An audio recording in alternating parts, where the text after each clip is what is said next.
Estudiantes de Derecho, es lunes y por tanto día de comentar la jurisprudencia. En esta ocasión el tema es de Derecho Penal Especial, relativo a la calificativa de premeditación, una calificativa que solo es aplicable a los delitos de lesiones y de homicidio. El estudio lo tomó la primera sala de la Suprema Corte de Justicia de la Nación al resolver un recurso de revisión en amparo directo 4479, diagonal 2023, y que dio lugar a la jurisprudencia primera, diagonal J.5, diagonal 2025, con registro digital 20 29 83 6. El rubro: premeditación en el delito de homicidio. El artículo 153, fracción primera, párrafo primero del Código Penal del Estado de Guanajuato, que regula esa calificativa, es compatible con el principio non bis in idem. Pues bien, la parte quejosa, en sus conceptos de violación, expuso que la premeditación era parte del dolo y que, por tanto, al aplicarse ambos elementos, había una revaloración de los elementos y eso hacía que la pena impuesta por la calificativa de premeditación fuera violatorio del principio non bis in idem que se prevé constitucionalmente. La Suprema Corte de Justicia de la Nación negó el amparo, consideró que no hay tal violación al principio, porque el dolo concebido o conocemos por dolo el que la persona conozca o dé por sentado los elementos objetivos del tipo penal y que quiera o acepte su realización. Dice la Corte que, por otro lado, la premeditación como calificativa es una reflexión con relación al delito que el sujeto va a cometer, homicidio o lesiones, que por tanto son jurídicamente autónomos sus elementos entre dolo y premeditación y por tanto no hay violación a tal principio de non bis in idem. La calificativa de premeditación es sumamente complicada. Por ejemplo, en el Código Penal de 1871 se establecían dos hipótesis de premeditación. La primera es reflexionar con relación al delito y la segunda, el haber podido reflexionar con relación al delito. Es decir, la mera posibilidad de reflexión era ya constitutiva de esa calificativa. Era una salvajada jurídica.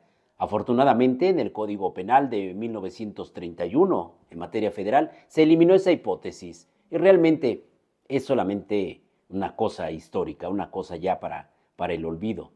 Pero hoy en día, los códigos, la mayoría de ellos, establecen que la premeditación es reflexionar con relación al delito. ¿Qué dijo la primera sala de la Suprema Corte de Justicia de la Nación? Pues lo que estableció es que la premeditación tiene dos elementos, un elemento subjetivo y un elemento de carácter objetivo. El elemento de carácter subjetivo implica que la reflexión sea un cálculo mental, una deliberación madura, una persistencia de intención antijurídica, una meditación serena, una meditación fría y persistente de la resolución de cometer el delito. Vean ustedes, con todo esto que dijo la Corte, que no es otra cosa sino la suma de lo que ya históricamente había dicho en muchas tesis desde la quinta época, pero lo que la Corte nos está diciendo es cómo debe de reflexionar el sujeto activo, pero no nos dice qué es lo que debe de reflexionar, cuál es la materia de la reflexión. Nos dice, debe de reflexionar mediante una deliberación madura, para empezar. Hay deliberaciones entonces no maduras. ¿En qué momento alcanza la deliberación la calidad de madurez para que sea constitutiva de la calificativa. O también dice, debe de ser una meditación serena. Bueno, ¿en qué momento la meditación alcanza el grado de serena? O debe de ser, dice la Corte, un cálculo con relación a qué. O dice, debe de ser una fría y persistente resolución. Igualmente, podemos reflexionar sobre qué implica esa frialdad. Vean ustedes que entonces lo que dijo es cómo se debe de reflexionar, pero no dijo de qué se debe de reflexionar. Por ejemplo, si dijéramos, vamos a reflexionar acerca de lo que es la vida. Bueno, pues podríamos decir, vamos a analizar varios puntos. ¿Qué es la vida? ¿De dónde vino la vida? ¿Hay una vida después de esta vida? O al estilo de Albert Camus en el mito de Sísifo, de el punto esencial de la filosofía es determinar si la vida vale la pena ser vivida. O sea, esos serían los puntos de reflexión. Y ahora, ¿cómo lo vamos a hacer? Pues serenamente, fríamente, con una decisión calculada, con una meditación fría. Bueno, así vamos a hacerle para reflexionar con relación a la vida.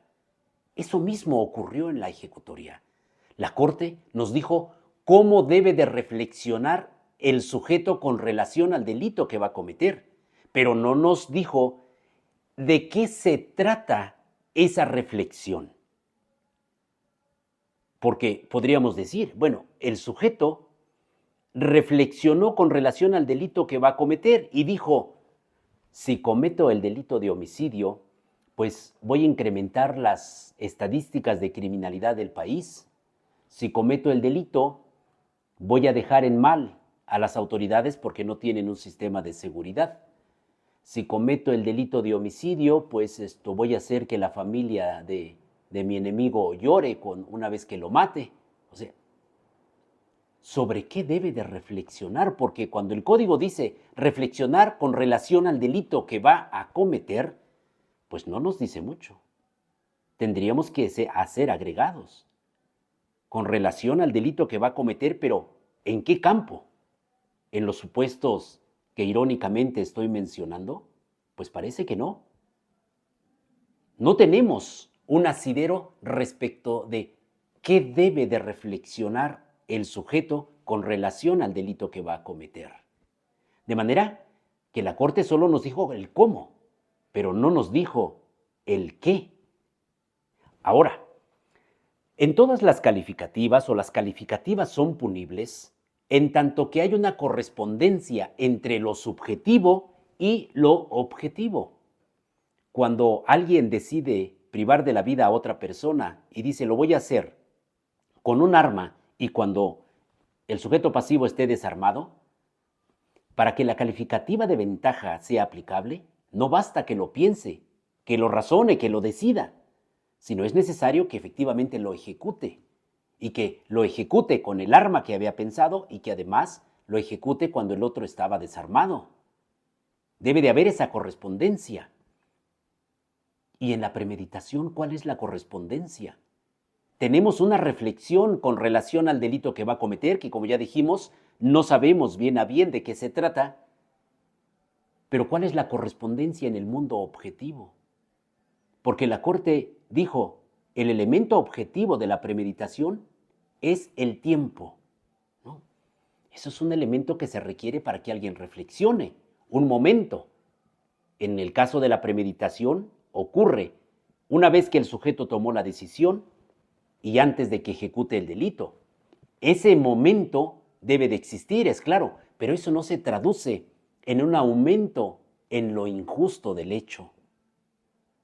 De manera que sí tenemos el cómo, pero no tenemos el qué. Si dijéramos, el sujeto debe de reflexionar con relación a si comete o no comete el delito. No, eso no es materia de premeditación. Eso es materia de la primera parte del iter criminis.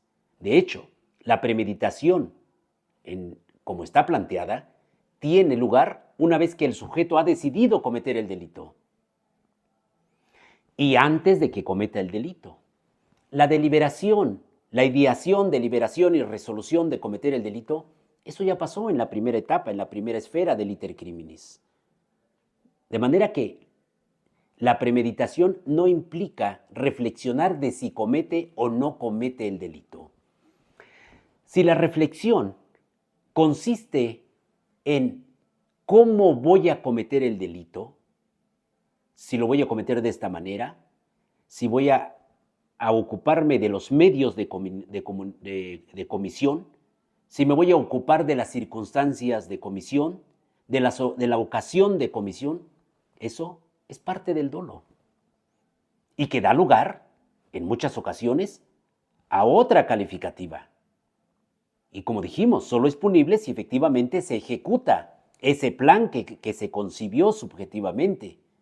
Pero en el caso de la premeditación, reflexiona una persona y dice, sí voy a matar a alguien, sí voy a matar a alguien, sí voy a matar a alguien, y así está durante 5 días. ¿En qué se traduce en el plano objetivo esa reflexión? En nada. En nada. De manera que hoy en día la premeditación se castiga solo por el mero plano subjetivo. No tenemos un plano objetivo de la premeditación. De ahí que era importantísimo aplicar los principios de derecho penal democrático, porque el delito de homicidio está en toda la República y cotidianamente se emiten sentencias con la calificativa de premeditación. Y calificar lo subjetivo implica imponer una sanción por la peligrosidad del sujeto, por esa reflexión que hace de que sí voy a cometer el delito, sí voy a cometer el delito. Esa reflexión no está traducida en actos objetivos. De manera que la premeditación vulnera el derecho penal de acto. Está basada en un derecho penal de autor, está basada en sancionar la peligrosidad de una persona. Por eso es que desde 2002, el Código Penal de la Ciudad de México decidió eliminar la premeditación como calificativa. Porque si el sujeto reflexiona con relación a los medios de comisión, a las circunstancias de comisión, ello corresponde al dolo y da lugar a otra calificativa si se traduce en actos objetivos. Si reflexiona en si debe o no cometer el delito, eso es parte de la deliberación, de otro momento del iter criminis.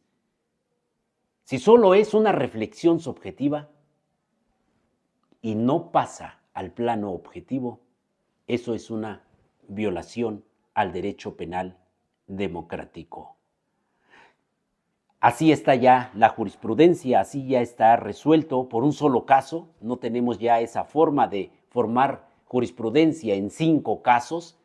Ese principio de 5 casos era porque quizá en el caso 2, en el 3 o en el 4 o en el 5 se hiciera, ahora sí, una reflexión serena, fría, calculada, para ver si estaban en lo cierto de esa jurisprudencia.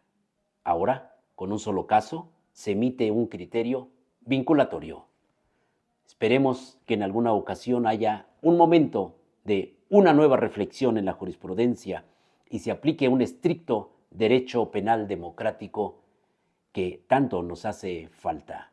Por lo pronto, felices lecturas de derecho punitivo y nos vemos la próxima semana. Hasta pronto.